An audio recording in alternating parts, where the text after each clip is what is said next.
Hello everyone, November आणि डिसेंबर महिन्याचे हप्ता हा थांबवून घेतलेला आहे। त्यामागचं एक मोठं कारण आहे की डिसेंबर महिन्यामध्ये आचारसंहिता लागल्यामुळे थोडे दिवसांसाठी स्थगित करण्यात आलेला आहे पैसे वाटपीचे कार्यक्रम।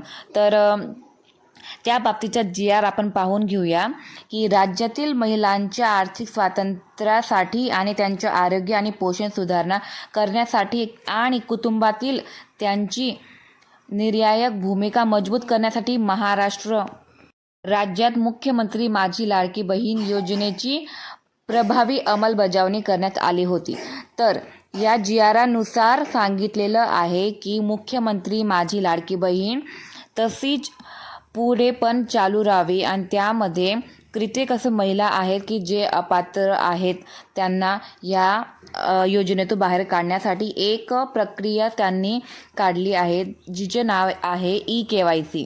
ई-KYC नुसार त्यांना डाटामध्ये माहीत पडणार की ही व्यक्ती जे पैसे घेत आहे ती खरंच ती लाभार्थी आहे किंवा नाही, की त्याच्या व्यतिरिक्त कोणी दुसरं तिच्या पैशांचा लाभ घेत आहे। म्हणून ई-KYC प्रक्रिया ही राबवण्यात आलेली आहे। तर सर्व महिलांना सूचना करतात या GRनुसार की तुम्ही सर्वांनी ई-KYCची प्रक्रिया पूर्ण करावी। ई-KYCची प्रक्रिया ज्या पण महिलांची ई-KYC राहिली असेल त्यांनी लवकरात लवकर ई-KYC करा, कारण की ई-KYC केल्यामुळे कसं आहे, तुम्ही पात्र आहात त्या वस्तूसाठी किंवा त्या योजनेसाठी, म्हणून ई-KYC महत्त्वाची आहे। त्यासाठी फक्त तुम्हाला आधार कार्डची माहिती तिथं द्यावी लागेल आणि बस तुमच्या पतीचे किंवा वडिलांचे आधार कार्ड जोडून तुम्ही ई-KYCची प्रक्रिया ही इझिली पूर्ण करू शकतात आणि तुमची योजना ही पुढे पण अशीच चालू राहणार। फक्त ही छोटीशी प्रक्रिया आहे, तुम्हाला ई-KYCची करायची आहे।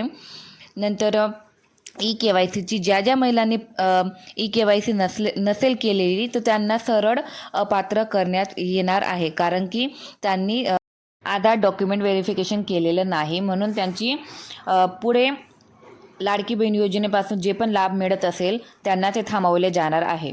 आणि भरपूर अशा महिला आहेत की एका कुटुंबामधील दोन महिलांना किंवा 3 महिलांना त्याचा लाभ मिळू शकत नाही। एका कुटुंबातील फक्त एकच महिलांना त्या लाडकी बहीण योजनेपासून लाभ मिळणार आहे, असं देखील आहे। पण तुम्ही सर्वांनी ई-KYC करा, त्यानंतर तुम्ही पात्र आहात किंवा नाही ते तुम्हाला लक्षात येणार। तर हे GR आहे सप्टेंबर महिन्याचं। GRनुसार ई-KYCची प्रक्रिया ही करणं हे गरजेचंच आहे आणि ई-KYCची प्रक्रिया केलं नाही तर तुम्हाला अपात्र ठरवलं जाणार आहे। तर ई-KYC ची प्रक्रिया आजच तुम्ही करा, नियरबाय तुमच्या अंगणवाडी सेविकेजवळ किंवा सायबर जवळ, नाही तर तुम्ही तुमच्या घरी फोनमधून सुद्धा करू शकता। 2 मिनिटाची ई-KYCची प्रक्रिया आहे। तर नोव्हेंबर आणि डिसेंबर महिन्याचा हप्ता हा लवकरात लवकर तुमच्या बँक खात्यामध्ये पोहोचणार आहे। त्याविषयीचा व्हिडिओ मी नंतर